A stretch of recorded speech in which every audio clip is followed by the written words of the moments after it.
ایک مزیدار بات بتا دوں، مجھے یاد آ رہی ہے. ایک دن میں نے کہا ڈاکٹر صاحب کتنی سال خلفائے راشدین رہے، آقا علیہ الصلوۃ والسلام کی نماز کا طریقہ جو تھا وہ کسی کو یاد نہیں رہا.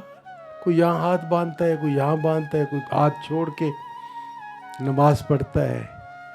تو ڈاکٹر صاحب نے مجھے کہا کہ دراصل بات یہ ہے کہ اللہ تعالیٰ محبوب کی ہر ادا کو محفوظ کرنا چاہتا تھا.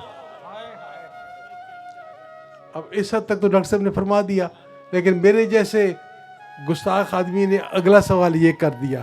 میں نے کہا جی یہ تو عقیدت کا اور عشق کا جواب ہوا نا، دلیل تو نہ ہوئی نا. دلیل تو وہ ہوئے جو لاجک کے ساتھ بات آگے چلے، اپنی جگہ پہ یہ درست ہوگا. لیکن مجھے آپ یہ بتائیں کہ ایسا ہوا کیوں؟ ڈاکٹر صاحب نے فرمایا کہ قافلے اس وقت آ رہے تھے، وفود آ رہے تھے، مختلف علاقوں سے لوگ آ رہے تھے. وہ جب آئے تو انہوں نے دیکھا کہ سرکار رفع یدین کر رہے ہیں، تو انہوں نے واپس جا کے رفع یدین وہاں پہ مروج کر دی.